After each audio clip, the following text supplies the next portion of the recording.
മുടി നന്നായിട്ട് കൊഴിയുക, മുടി പൊട്ടിപ്പോവുക, മുടിയുടെ ഉള്ളു നന്നായിട്ട് കുറയുക, നഖത്തിൽ മുഖത്തൊക്കെ വിണ്ടുകീറൽ പോലെ തോന്നുക, ഈ കണ്ടീഷൻസിലൊക്കെ ഇപ്പോൾ ആൾക്കാർ കൂടുതലായിട്ടും ചെയ്യുന്ന ഒരു കാര്യമാണ് ബയോട്ടിൻ സപ്ലിമെൻറ്റ്സ് എടുക്കുക എന്നുള്ളത്. ശരിക്കും ബയോട്ടിൻ്റെ കുറവ് കൊണ്ട് മാത്രമാണോ നമ്മുടെ ഹെയറിൽ അല്ലെങ്കിൽ സ്കിന്നിൽ ഇത്തരം പ്രശ്നങ്ങൾ ഉണ്ടാകുന്നത്? ഒരിക്കലുമല്ല. അയൺ ഡെഫിഷ്യൻസി അല്ലെങ്കിൽ zinc deficiency, vitamin D deficiency, vitamin B12 deficiency, അതുപോലെ ചില ഹോർമോണൽ ചേഞ്ചസ് കൊണ്ടുണ്ടാകുന്ന അസുഖങ്ങളിലേക്ക് തൈറോയിഡ് പോലുള്ള കേസസിലും സ്കിന്നിലും നമ്മുടെ ഹെയറിലും ഇതുപോലത്തെ ചേഞ്ചസ് ഉണ്ടാവാറുണ്ട്. പക്ഷെ കൂടുതൽ ആൾക്കാരും വിചാരിച്ചിരിക്കുന്നത് എന്താണെന്ന് വെച്ചാൽ ബയോട്ടിൻ ഡെഫിഷ്യൻസി കൊണ്ടാണ് ഇതുപോലുള്ള പ്രശ്നങ്ങൾ ഉണ്ടാകുന്നതെന്നാണ്. ഇതിനൊരു പ്രധാന കാരണം ഇപ്പോൾ സോഷ്യൽ മീഡിയയിലാണെങ്കിലും ബയോട്ടിൻ സപ്ലിമെൻറ്റ്സിനെ പ്രൊമോട്ട് ചെയ്തുകൊണ്ടുള്ള ആഡ്സും വീഡിയോസൊക്കെ ഒരുപാട് അവൈലബിൾ ആണ്.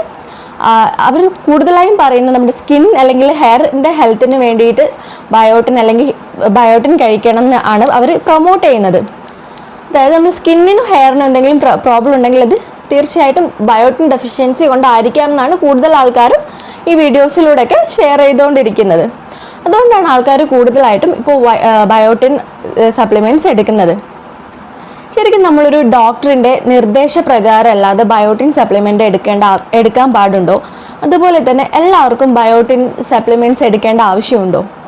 ഇതിനൊക്കെ മുമ്പ് നമുക്ക് എന്താണ് ബയോട്ടിൻ അല്ലെങ്കിൽ ബയോട്ടിൻ ഡെഫിഷ്യൻസി ഉണ്ടാവാനുള്ള കാരണങ്ങൾ, ബയോട്ടിൻ ഡെഫിഷ്യൻസിയിൽ കണ്ടുവരുന്ന സിംറ്റംസ് എന്തൊക്കെയാണെന്ന് നോക്കാം.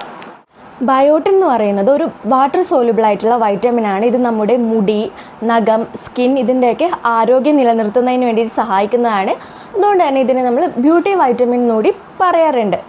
അതുപോലെ തന്നെ കാർബോഹൈഡ്രേറ്റ്, കൊഴുപ്പ്, പ്രോട്ടീൻ എന്നിവയിൽ നിന്നല്ല നമ്മുടെ ശരീരത്തിന് ആവശ്യമായിട്ടുള്ള എനർജി ഉൽപ്പാദിപ്പിക്കാനും ഈ വൈറ്റമിൻ സഹായിക്കുന്നുണ്ട്.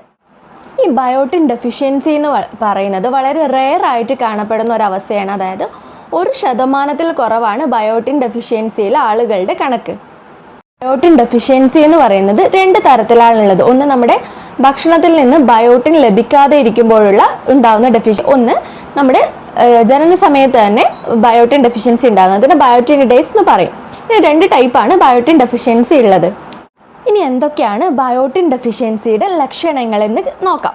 മുടി നന്നായിട്ട് കൊഴിഞ്ഞു പോവുക, മുടിയുടെ ഉള്ളു കുറയുക, മുടി പൊട്ടിപ്പോവുക, നഖത്തിൽ വിണ്ടേറൽ ഉണ്ടാവുക, നമ്മുടെ കണ്ണിന് ചുറ്റും, മൂക്കിന് ചുറ്റും അല്ലെങ്കിൽ വായയ്ക്ക് ചുറ്റുമൊക്കെ റെഡ്നെസ്സോ അല്ലെങ്കിൽ സ്കെയിലി ഒരു ഡ്രൈനെസ്സോ ഒക്കെ ഫീൽ ചെയ്യുക, കൈകാലുകളിൽ മരവിപ്പ് തോന്നുക, നമുക്ക് വിഷാദം ഉണ്ടാവുക, മൊത്തത്തിൽ ക്ഷീണം തോന്നുക, ഇങ്ങനെയൊക്കെയാണ് ബയോട്ടിൻ ഡെഫിഷ്യൻസിയുമായിട്ട് റിലേറ്റഡ് ആയിട്ട് ഉണ്ടാകുന്ന സിംറ്റംസ്.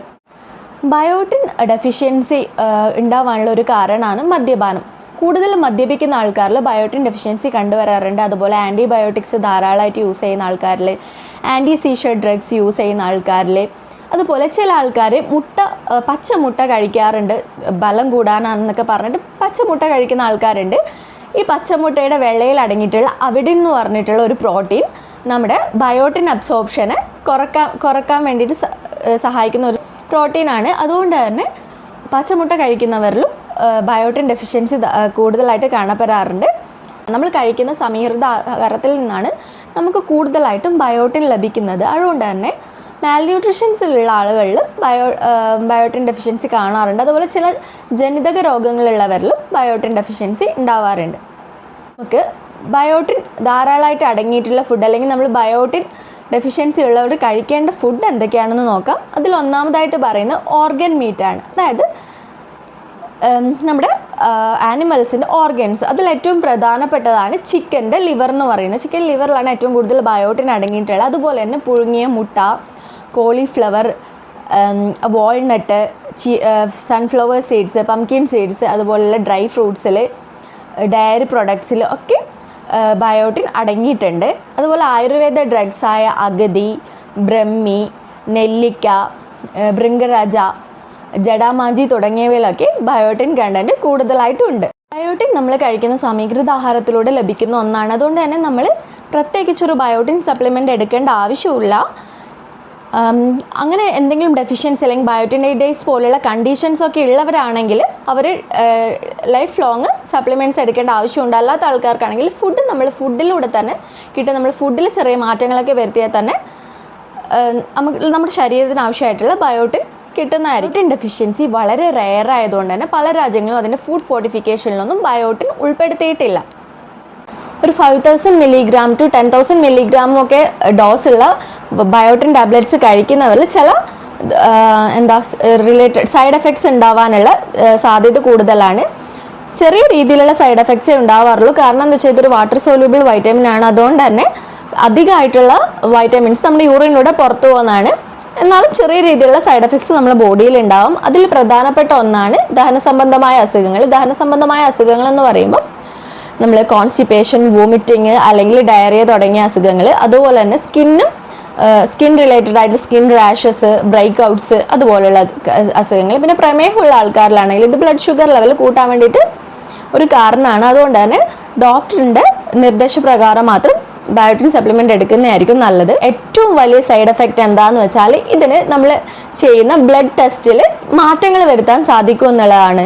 അതായത് ഇപ്പോൾ ഒരു ഹൃദയ സംബന്ധമായിട്ട് നമ്മൾ ചെയ്യുന്ന ട്രോപ്പോണിൻ ടെസ്റ്റിൽ ഇത് ട്രോപ്പോണിൻ്റെ അളവ് വളരെ കുറവായിട്ട് കാണിക്കും. അപ്പോൾ നമുക്ക് ഹൃദയാഘാതമില്ല എന്നുണ്ടെങ്കിൽ ഒരു നെഗറ്റീവ് ടെസ്റ്റ് റിപ്പോർട്ടാണ് അവിടെ കിട്ടുന്നത്. അതുപോലെ തന്നെ തൈറോയിഡിൻ്റെ കേസിലാണെങ്കിൽ T3 T4 തുടങ്ങിയ ഹോർമോൺസ് കൂടുതലായിട്ടും TSH കുറഞ്ഞതായിട്ടും കാണിക്കും. അപ്പോൾ അത് ഹൈപ്പർ തൈറോയിഡിസം എന്നുള്ളൊരു തെറ്റായ രീതിയിലേക്ക് അത് വ്യാഖ്യാനിക്കപ്പെടും. അതുപോലെ തന്നെ വൈറ്റമിൻ ഡി, ചില ഹോർമോൺ ടെസ്റ്റ്, ക്യാൻസർ മാർക്കർ ടെസ്റ്റിലൊക്കെ ഇത് നെഗറ്റീവ് റിപ്പോർട്ട് അല്ലെങ്കിൽ തെറ്റായിട്ടുള്ള റിപ്പോർട്ട് തരാനുള്ള സാധ്യത കൂടുതലാണ്. അതുകൊണ്ട് തന്നെ ബയോട്ടിൻ സപ്ലിമെൻറ്റ്സ് എടുക്കുന്ന ആൾ നമ്മളൊരു ലാബ് ടെസ്റ്റ് അല്ലെങ്കിൽ ബ്ലഡ് ടെസ്റ്റ് ചെയ്യുന്നതിന് ഒരു 72 hours മുമ്പ് തന്നെ ഇത് കംപ്ലീറ്റ് ആയിട്ട് സ്റ്റോപ്പ് ചെയ്യുക. അതുപോലെ തന്നെ ഡോക്ടറെ നമ്മൾ അറിയിക്കേണ്ടതായിട്ടുണ്ട്. നമ്മൾ വൈറ്റമിൻ B7 അതായത് ബയോട്ടിൻ സപ്ലിമെൻറ്റ്സ് എടുക്കുന്നുണ്ട്. അതുകൊണ്ട് നമ്മൾ എന്താണ് ചെയ്യേണ്ടത്, ലാബ് ടെസ്റ്റ് ചെയ്യുന്നതിന് മുമ്പ് എന്തൊക്കെ കാര്യങ്ങൾ ശ്രദ്ധിക്കണം എന്നുള്ള കാര്യങ്ങളൊക്കെ ഒരു ഡോക്ടറിൻ്റെ നിർദ്ദേശപ്രകാരം ചെയ്യുക. അതുപോലെ തന്നെ ലാബിലുള്ള ആൾക്കാരെ അറിയിക്കേണ്ടതാണ്.